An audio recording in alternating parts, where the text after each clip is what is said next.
Hi, everyone, and welcome back to On a Water Break, the podcast where we talk about everything that you and your friends are talking about at rehearsal on a water break.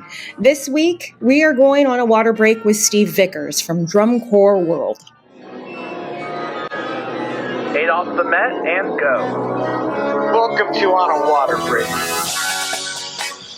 podcast where we talk everything marching arts. Everyone, bring it in. It's time for a water break.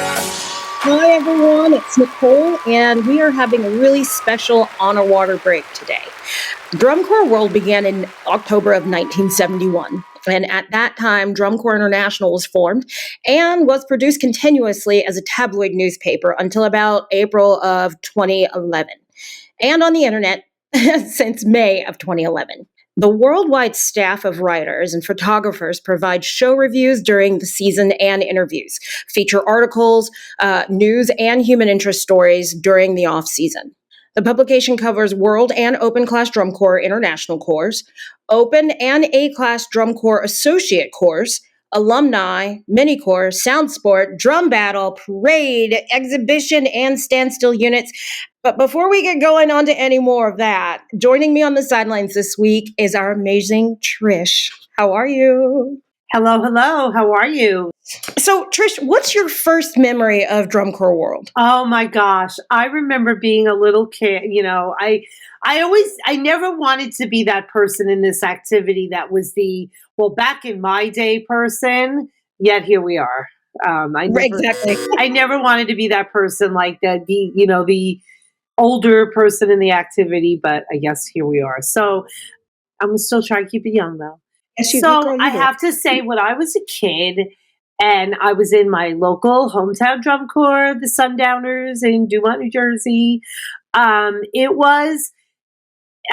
getting Drum Corps World was like getting the daily news, honestly. I mean, it was like when that came, I think my dad even let us subscribe to it. When that arrived, it was just like, even, they would cover so many events, like not just, there aren't really those local hometown, local circuit things anymore in drum corps. Everything's pretty much, big scale. But back in my day, all our little hometown drum corps used to compete again, in smaller shows. And Drum Corps World had it. They were on it. They had the results. They had the little write-up about our little show. And, that was like just seeing your name or a picture of you guys competing. I mean, it was like rock star status at that point. And we all looked forward to it. Yep. It's like, hey, everybody got the latest edition? Yes. Oh, me. Totally. I will tell you, like when I got Drum Corps World, I also was getting, not at the same time, but I was also getting like WGI Focus. Yep. And so that was like, I don't know, it just fed my nerd for the activity. For sure. Like, I loved having that around. Of course, when times change and now we're all online, but it was really nice to like open that up and, like you said, see a picture of yourself. And it's just like, oh, I have been seen. And Right. Let's do this. We've kept him on the sidelines long enough. So please welcome the publisher, Steve Vickers. Hi, everybody. I'm Steve Vickers from Madison, Wisconsin, and publisher of Drum Corps World, which I've done for the last 50 years. Hard to believe. I started in Drum Corps in 1961 in the Skyriders Feeder Corps, the Jets. Marched in the Skyriders from 67 to 70 when I aged out. At that time in the late 60s, I was writing a column from the Great Plains for Drum Corps Digest, and then I transferred over to Drum Corps News, the Boston-based tabloid. And then in 1971, I started writing for Drum Corps World. In fact, the very first issue of the Drum Corps World that was distributed at the American Legion Uniform Groups Congress in October of 71 in Indianapolis, I had a column on the Great Plains. And I was there at the exact same time that DCI was announced. So we both started at the same time.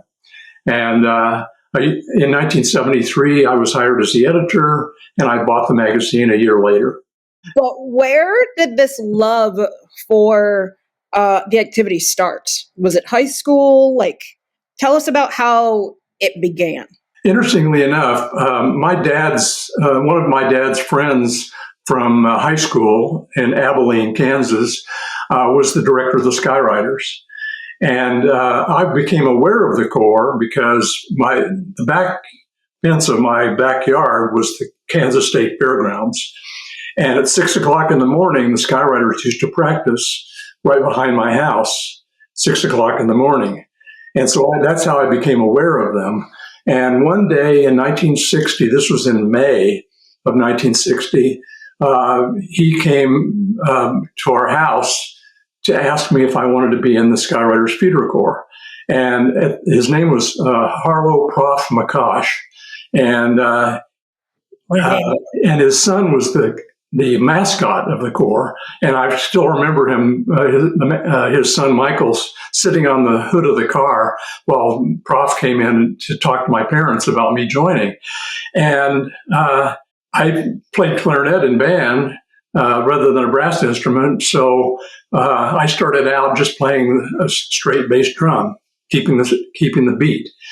And I used to, it was an old bass drum, wooden bass drum, and a red vinyl or canvas case. And I used to ride my bike over to the practice field, holding that on the back of the saddle baskets.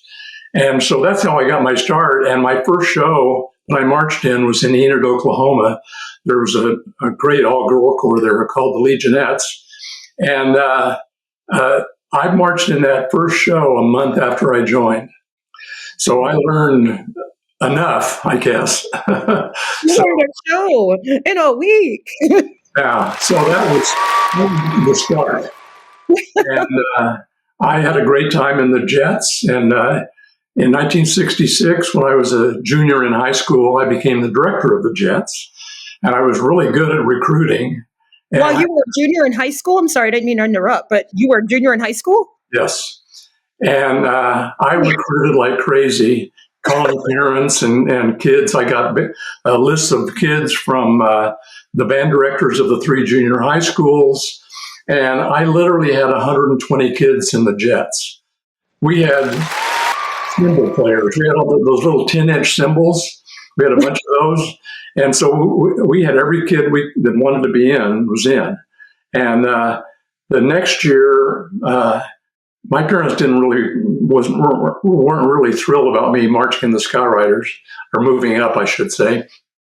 But finally, in 1967, they relented, and so I went into the Skywriters and marched from 67 to 70 when I aged out. And then I was on the staff doing a lot of publicity, and did some other work with the Corps through June of 73 when I was asked to become the editor of them.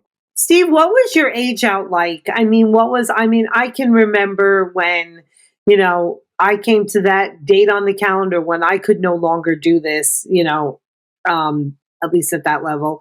What was it like for you aging out? Or were you just so excited to jump into the next aspect of it that you were just ready to age out? What was it like for you? Well, my age out in 1970 was at a show in, trying to remember the name of the place. It was a suburb of Kansas City, and Excelsior Springs, Missouri.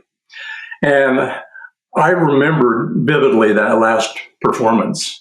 And I was very, very sad that I was aging out. And I hadn't really thought about anything beyond that, other than I probably knew that I was going to continue writing a column at the time for Drum Corps Digest and then Drum Corps News. So when I aged out of the Skywriters, I stayed involved, helping with publicity. And one of my first jobs out of college was with an advertising agency in Hutchinson. And then my second job there was for a summer was with the Chamber of Commerce. And the head of the Chamber of Commerce had 3 sons in the Skywriters. And I did some brochures and some sales things for the Chamber of Commerce. And that was in 72. And then I was working for Sears full time as first I was the manager of the sporting goods department, and then I was the advertising manager of the store. And in the third week in June, I was still living at home. The phone rang, and I picked up the phone. I said, hello, and this voice on the other end said, do you want the job? And I had to stop and realize who it was and what that question meant. And it was Don Whiteley, who I'd become friends with. He was the PR director at the ABC TV station in Denver, and was the co-founder with Jim Jones from the Troopers of Drums on the Rockies. And so I realized what he was asking me, and without any hesitation, I said yes. So the next day I gave my 2 weeks notice at Sears.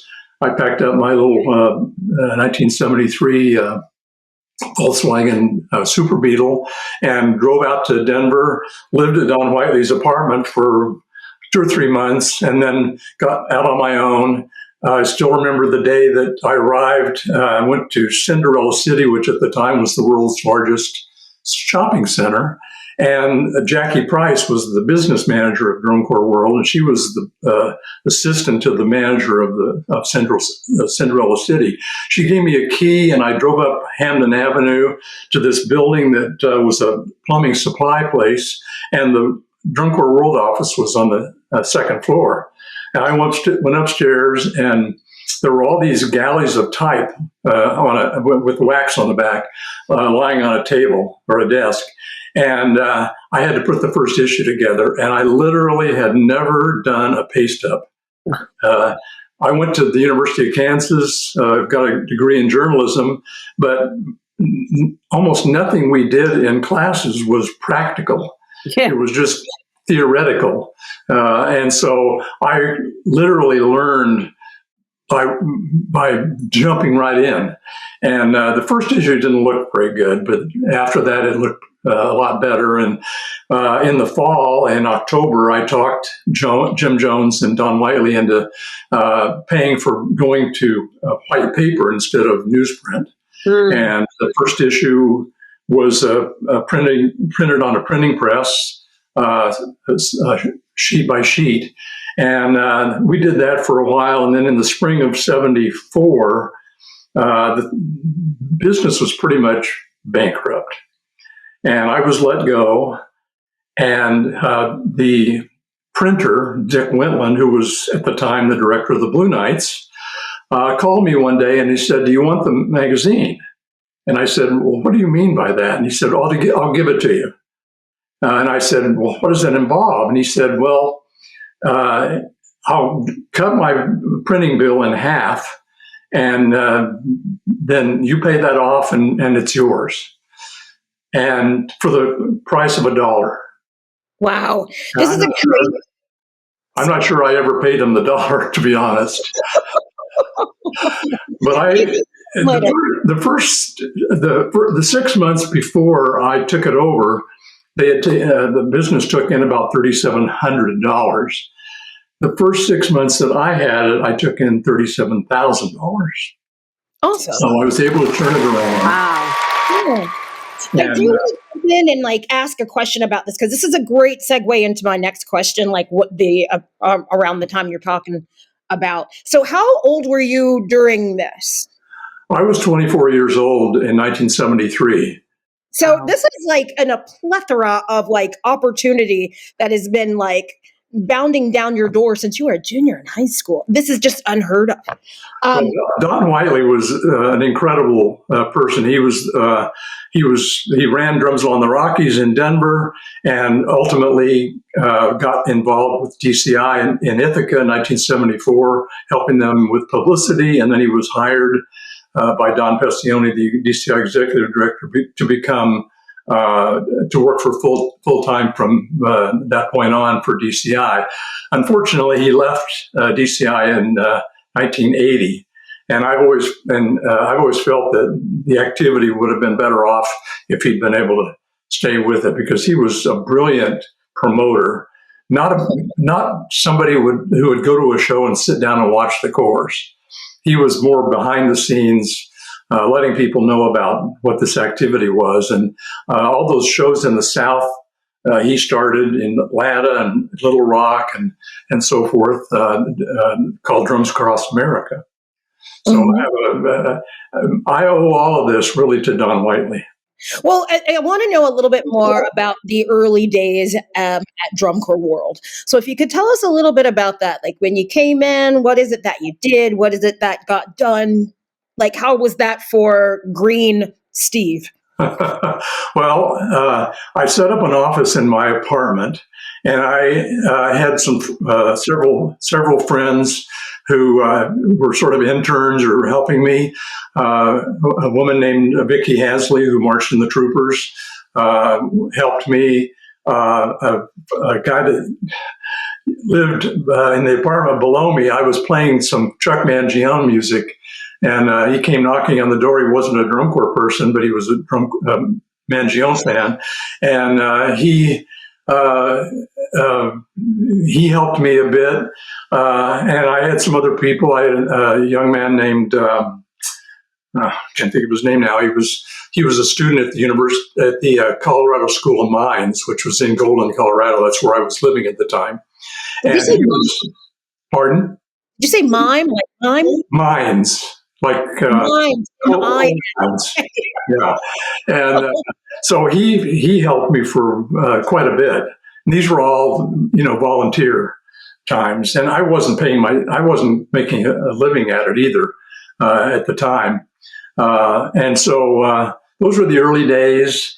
I eventually, I was on the board of the Blue Knights. I helped with Drums on the Rockies.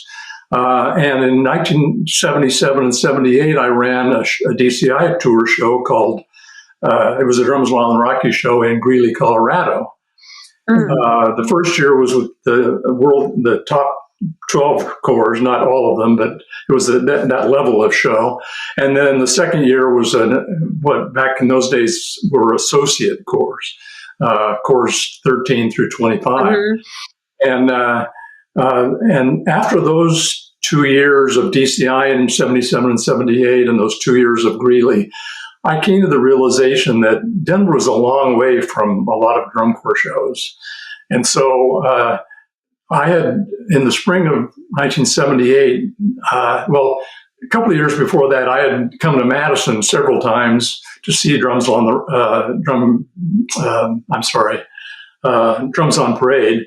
And I met this couple, Jim and Jean Seafeld, and one day they asked me, why don't you move to Madison? And I thought about that, and I decided that I'm going to do that. So I started telling everybody I was going to move so I wouldn't back out of it. And I arrived in Madison on New Year's Day in 1979 in the midst of a blizzard, a literal blizzard. Wow. It was the most snow I think Madison had ever had in a winter. And from that point on, I shared an apartment or a duplex with Alex Salutis, who was sort of my original business partner. And I had an office set up in the basement, the unfinished basement. And so from that point on, I've been doing the magazine ever since. And I have never regretted for a moment moving to Madison. It's amazing. I was on the board of the Scouts for 36 years. I helped with, I produced several dozen program books for them, and was involved in 1988 when the Corps had their 50th anniversary. I got a $90,000 grant from the Pride of Cincinnati Foundation. Wow. And we took the Corps to Europe for 2.5 weeks. And I did all the logistics for that over the telephone. We didn't have the internet back in those days, and arranged for buses and an equipment truck and housing. And Scott Stewart, the director of the Scouts, and I went over there in the spring and checked out the housing sites and the place where we were going to run shows. We ran 4 shows in Germany, one in The Hague, Holland, and 2 in the United Kingdom in Coventry and Luton. So that was one of the highlights of my time in the activity, was doing that European trip. That's amazing. Steve, do you remember the first episode, the first issue? What was the lead story in the first issue? Well, there were a bunch of articles already typeset, and so I put those together. And back in those days, I would get halftones or photos that were like a dot pattern and with wax on the back. And so I would build articles around the photos. And in those days, there wasn't an opportunity to include a lot of photos, right? As opposed to today, when I filled all my issues with a ton of photos, because I want people to see as many pictures as I can give them. Mm-hmm. And I've often said, I can put out an issue with one page or 1,000 pages. Right. It doesn't cost me anymore, other than the amount of time that it would take to put it together. So the average size of the issues that I put out for the last 8 or 9 years is about 100 pages. Yeah. And so I'm really proud of that. But back in those days, I had a great number of writers. Frank McGee and Mike Boyle were writers. They had marched in the Bayonne Bridgeman. They covered DCI finals for me. And, I'm sorry. Go Jersey. Yeah. Bayonne Bridgeman. And Ian and Paul Stott in Canada, and several people in California, and Fred Lopez in Seattle. Those were all early writers. And not too long, I think it was in 1986, my longest continuously running column, Brian Tolzman, who does The Amazing World of Drum Corps, he finds all these very interesting little tidbits that I have no idea where he finds everything. But that column's been going since 1986 in every issue. And so I've been very fortunate to have a wide variety of photographers and writers literally all over the world that are all volunteers. Their payment is a byline. So, Steve, when did you feel like, okay, so you started out, it seemed to be, pretty successful right off the rip, but when did you feel like, okay, I've made it, I've arrived, this is a thing, this is really successful? When did you feel like that happened? 1982 is when I first hired an employee. Linda Hilton was my editor. She had done yearbooks for the Madison Scouts. Her son, Matt, was in the Scouts, and her husband, Dan, was on the board of directors.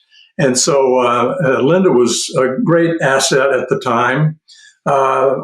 I rented an office near the Madison airport, and so it was just the two of us for a couple or 3 years, and then I hired an office manager, Barb Luffelholtz, who was with me for 19 years as my office manager. Then in the early 2000s, I decided I couldn't afford to have other employees. So I did this on my own and moved into an apartment and ran it out of my apartment ever since. I've been through 3 different condos. I'm now in a retirement place in Madison, and still doing it out of a spare bedroom. So 1982 was really the turnaround, and in 2002, I don't know whether I'm jumping ahead here on things you're going to ask about, but the books that I produced in 2002 and 2003, they were hardcover, 432-page books. They were produced by Jostens, the people that do school yearbooks. I went to them because they specialize in printing big books, small quantities. And I wouldn't still be in business if I hadn't done those 2 books, because they were very successful. I sold I sold enough of the first volume to pay for the whole production before the books were delivered. And I had a lot of things left over, so I decided to do a second book a year later. And same thing, I was able to pay for the total production of the book before it was released. And then I reprinted volume 1 as a softcover book years later. And then for a long time, they were available on the internet as a downloadable PDF. That's so awesome, Steve. Wow, you've got such a rich history in all of this, and we haven't even scratched the surface. So I'm just going to do this for right now. So let's go back into our sectional so we can show Steve what we've been working on. And we'll be right back with more about Drum Corps World, plus what are we doing in Gush and Goes. Okay.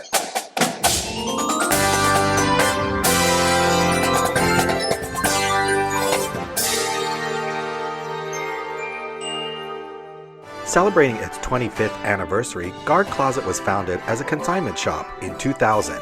Since then, it has grown to become your one-stop shop for the marching arts. Do you need consignment uniforms and flags for your color guard, marching band, or drumline? We have thousands of sets of consignments in stock and ready to ship. Do you need show design and custom choreography? Our designers have years of experience in the marching arts.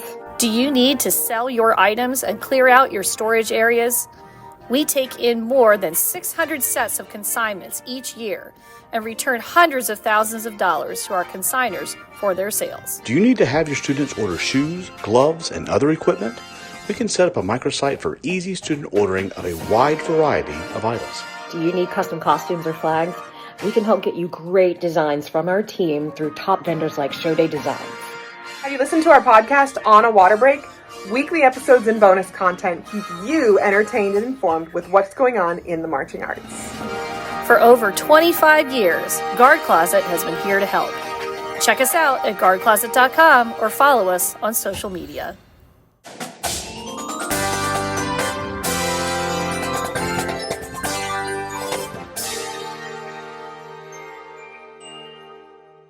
So, Steve, we've gotten a lot of information about you, and I will have to say that your resume is impressive, and also I can only imagine how many people you met and how many lives you or shows that you were around for, like the inception of. There are a couple of things that stood out to me. So, if I can, I wanted to stretch my journalism leg and probably go ahead and ask you about that. So you being the avid traveler says that you actually went and attended DC, UK, and DC, Europe from 1979 to 2019. I will tell you, 1979, I was a whopping 1 year old. So, all right. But I just want to ask, what's the biggest difference that you see between UK and Europe Drum Corps and American Drum Corps? Two major things. One, there's no universal music in the schools. So it's kind of like drum corps in the 50s and 60s when kids came in and were taught by rote. And the other change is, or the other difference is that there's they don't tour, and they have very few shows. I think at Drum Corps United Kingdom's peak, they maybe did 5 or 6 shows the whole summer, and they started in May and went through to the end of June or at the end of September. So and much the same in Europe. So unfortunately, COVID has really made a terrible impact on Drum Corps over there. And one of the interesting things is with Drum Corps United Kingdom, they just announced that they're going to stop doing summer and they're doing SoundSport. Kind of like back in the 60s, there were a lot of, they used to call them small corps contests on a basketball court. And I think that's where the direction they're going. And they had 3 corps at their championship this year. and they already have 9 corps signed up to do sound sport. Most of the new ones are corps coming back. They didn't get rid of their uniforms or their equipment, and there's still a lot of enthusiasm for doing this in the wintertime, so there's not so much pressure. Do you have another question for you? Your volunteer background is so vast, and I would say big, but when I say vast, I do mean that just because of how much I went down and saw. There are some really interesting things I did see, though, and it said that you were on the board of directors for Capitol Airs, which was an all-girl drum and bugle corps that was in Madison from 85 to 87, which I wish we could have more of those, because I hear it all the time that there were all-girl drum and bugle corps. At that same time, though, I want to say in 1986, you also served on the board of directors of Madison. So I wanted to know if Capitol Airs and Madison, were they like a brother-sister drum corps? Were they have anything to do with each other? They were 2 separate corps, but I think the person who started the Capitol Airs did it because there was an all-boy corps, and she wanted an all-girl corps. I think her name was Pat Bargenhagen. Okay. And back then, there were dozens and dozens of all-girl corps. Yeah. For example, just in Quebec, there were 20 or 30 all-girl corps. I used to march in upstate New York, so I knew all about that too. And I know I look a lot younger than I actually am, but just let that person go ahead and play, mind games with that. But I after hearing that, though, I just thought that was amazing how you served on the board of directors there and then on Madison, because it just has everything in there too. And I'm sure that you probably could have gotten a lot of information to put in the drum corps world, magazines about both of them and any of the other, all female ones as well. I have to be a little careful, though, to not appear as if I'm favoring the 2 corps in Madison. Favor. It's all great. The first thing that we would like to do, actually, you know what, Trish, let you let him into this. We're going to go into What Are We Doing? What are we doing?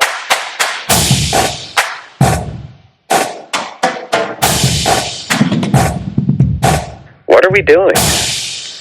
So in this next part, it's very tongue-in-cheek, like, what are we doing? And I think you already know what you're doing for What Are We Doing? So, Steve, I have to ask, what are we doing? To me, one of the sad things about the activity today is that there are hundreds, if not thousands, of kids who want to audition for a drum corps, and there's so few openings available, and there's far too many or far too few corps. We could use another 100 or 150 drum corps. Unfortunately, it's just staggering how much it costs. But this is an incredible activity that kids want to be a part of, and it can only handle a pretty small number of people. So I'm involved with a group of people. We're restarting the Skyriders after 32 years, and they were a sound sport group last summer. Sound sport again this summer. This year we're doing 3 shows in Ankeny and Dubuque, Iowa, and Lisle, Illinois, and that'll be our little tour. And we're taking it very carefully. Dale Antoine, who was director of the Skyriders in 85, 6, and 7, those great years of The Wizard of Oz, West Side Story, and music, is the executive director again. We've started a Performing Arts Foundation, and we've got an incredible staff put together of mostly alumni, all volunteer. And so, I guess on the side of, besides doing Drum Corps World, I'm involved in that as well. Awesome. Trish, do you have one? I think what Steve just said triggered me a little bit. And I think my What Are We Doing today is going to be, what are we doing making a corps like the Skyriders do sound sport? Like, Back in the day, here I am with back in the day. Back in the day, you just started a drum corps and you just said you wanted to compete and you just competed. I mean, I'm sure I have to read up on it. I'm sure there are very logical steps and logical, um, you know, reasons for the decision, but like, what do we do in making people do SoundSport for a couple of years? Like, enlighten me. Somebody explain it to me, but Sky, I would be excited to see the Skywriters back up and running, right back out there, and that would be awesome. I would really be, but maybe it could have happened sooner if they didn't have to do Sound Sport. You know what I mean? So that's my what are we doing? Realistically, it's a shame that this Sound Sport concept didn't happen. Yeah. 20 years ago, because I don't think we would. You think so? Of course, I absolutely believe that. Unfortunately, a lot of the corps that we lost, well, I always use the example in 1972, DCI's first year, there were, in North America, there were 475 active corps in Canada and the United States.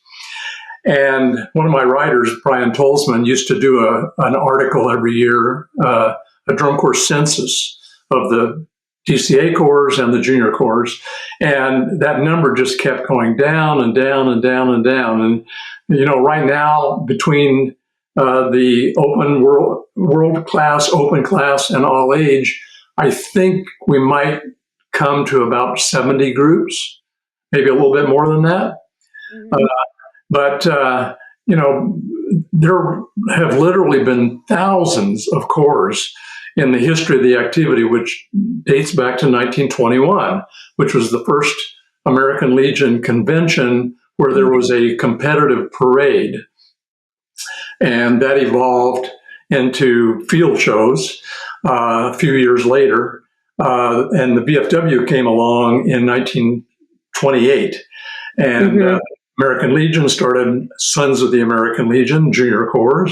So that's when what we know today really started. But the activity changed a lot in the early 50s. And there were, several thousand active corps back in those days.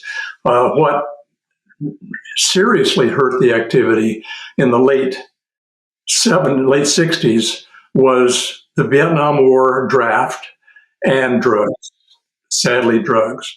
And that killed a lot of corps off. And then DCI came along, and there were no real controls over what corps did or didn't do. And so the ultimate goal was to go to DCI every year. And a lot of corps made that trip and shouldn't have. And they went home and often folded. What drum corps today, I feel pretty strongly that the corps that we still have today are much more stable, and they've figured out how to exist in the circumstances that the activity finds itself in. Wow. I will say this, and I have, let me go into my what are we doing? What are we doing? Not really diving into, I guess you could say, the legacy or the history of where publication comes from. Because right now, the kids that are marching, and even some of the staff members, because they're not that old, are from the area of the internet. So everything is coming off the internet. I honestly wish that, some people could just look at a couple of issues of Drum Corps World and know, hey, this is what we used to do. Like sit around with drum corps newspapers, sip on some coffee. But I really would love for them to see that and to know, this is where this came from. And honestly, too, the fact that we really did read that, and it was just that word was bond, it was something that we all looked forward to and for it to come out. So I have a question for you, Steve, honestly, that kind of comes off of that. So as far as Drum Corps World is concerned. One, this is a twofer. You have an apprentice. Is there someone that you're showing the ropes to right now? No, unfortunately. Okay, so this is going to go out to so many people. You are going to be more popular than you know. But well, I hope so. And it is free. All you have to do is go to drumcorpsworld.com and sign up. Mm-hmm. But the other part of this too is, what are the goals for Drum Corps World in the next 5 to 10 years? I want my legacy to continue, obviously. I want the publication to continue to cover all aspects of the activity. To me, the smallest corps are as important as the groups at the top. They're all working hard. They're all giving the kids an incredible experience that they wouldn't be able to get in anything else that they would do. I've always believed that the drum corps activity is the ultimate great experience for young people, even beyond sports. And so, I'm hopeful that Drum Corps World will go on for a long time. Oh, that's awesome. Okay. Great job, everyone. Set your equipment down. Gush and go. All right. So this next part is gush and go. You can gush and go. Basically, you're just telling us anything that's going on in your life that you want to brag about. I think one of my proudest moments in the activity, honestly, was in 1985. I talked to the director of the Madison Scouts, Scott Stewart, about bringing the DCI championships to Madison. And Camp Randall was such an ideal place to host the championships. And so I approached the athletic department about using Camp Randall. It had never been used in its history by an outside group. And I went through all kinds of hurdles working with the assistant athletic director, who was about to retire and didn't want his rut to be disturbed. And we finally got the use of Camp Randall. I pointed out the value of the PR for all the kids being on campus, all the people from all over the country coming to the championships, and the money that they would make renting the stadium. And they also controlled all the concessions. So the University of Wisconsin made a lot of money off of this event. And it ended up being held in Madison 7 times. And I was chairman of 5 of those. Oh, I was going to tell you, thank you, because I aged out. My age out was done at Camp Randall. Oh, cool. Yeah. So when you said that, I was just like, oh, that is a performance I will never forget. It was so good. Camp Randall and Madison are still among the very favorite places for the corps to perform and also the spectators to come to. And we had it in 85, 6, and 7, again in 92. That was the DCI's 20th anniversary. We had it in 1999. Yep. 2002 and 2006 was the last time it was here in Madison. I'm really proud of the fact that we were able to get Camp Randall to use for this event.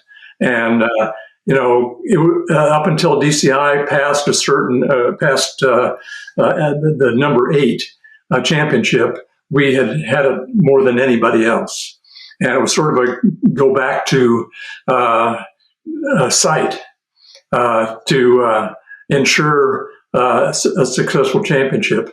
And I will add, in 1985, we had, I think today, still the largest crowd that DCI has ever had. We had a little more than 40,000 people at the finals. And we had, I think, about 85 corps.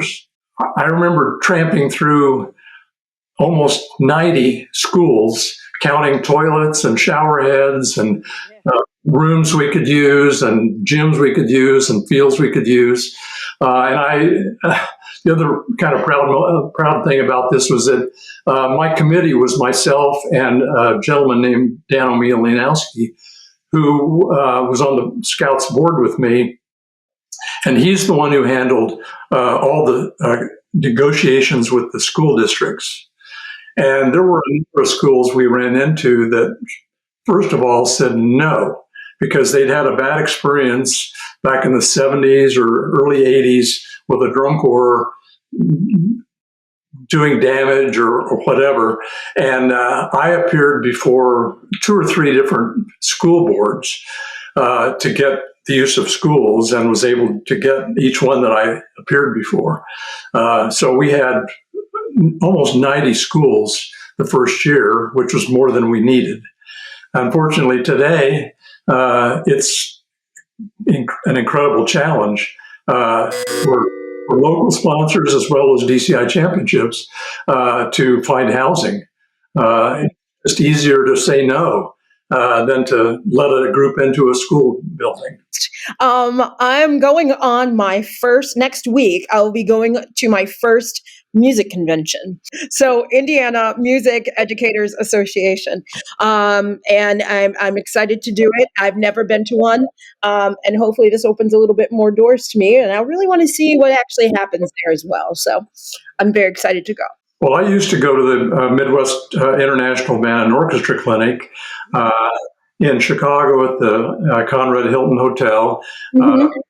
A number of years ago, I started a band magazine to go along with Drum Corps World called Today's Music Educator. It was a quarterly magazine. It only came out, I think, 10 times over a several-year period. A number of years later, I tried again, working with Bands of America, to start another magazine called Band Beat. It only came out twice. Maynard Ferguson we did an interview with Maynard Ferguson. He was on the cover, and a lot of other articles. And the second issue had the Big Bad Voodoo Daddy on the cover and an interview. And one of the members of Big Bad Voodoo Daddy was a drum corps person. So that's how we were able to connect there. So, unfortunately, neither one of the band magazines caught on. The first one was aimed at kids. The second one was aimed at the band directors. I had people tell me band directors have piles and piles of things on their desk that they can never get to because they're just so overwhelmed. And I sort of chalked that up to that's why it didn't catch on, the second one, Band Beat. I tried. Wasn't successful, but it didn't kill Drum Corps World. There you go. Well, I'm going to gush and go about how much Drum Corps World has had an impact, not only on this activity as a whole, but on me as a performer, as an instructor. I can, like I said earlier, I can remember being that little kid marching in my hometown drum corps, couldn't wait to hear what Drum Corps World had to say about our show, to where I am now. And just now bring up those memories of DCI in Madison. I attended one of the DCIs in Madison, and it was just an incredible experience. And, this is such a fangirl moment, me being on this episode, because, you and Drum Corps World have just brought drum corps into our homes so our families could read about what we were doing and, all of that. So that's my gush and go. Major shout out to Drum Corps World and to you. Thank you for all you've done. Well, I appreciate your saying that, and I have enjoyed every minute of it so far. Hey, it's called Gush and Go, not Gush and Stay. Let's go. All right. Well, thanks for a great rehearsal this week. And I want to thank you so much to Trish. We always have a good time when we're together. We do. I love this. Just hosting with me today, especially with the incredible Steve Vickers. And I also want to say thank you to Steve for being with us this week. My pleasure. Thank you. So one more thing I just want to let everyone know about too. So don't forget that we have a YouTube channel now so that you can see all of our interviews in video form on YouTube. And you just want to go and subscribe so you don't want to miss any of those. Before you close out of your podcast listening app, please go and subscribe, write a review, and share it with a friend, okay? You can follow us on social media at On a Water Break, and we'll see you at rehearsal on a water break. All right. Thanks very much. Thanks. It was fun. The On a Water Break podcast was produced by Jeremy Williams and Christine Ream. The intro and outro music was produced by Josh Lida. To learn more, visit lidamusic.com. And until next time, thanks for tuning in.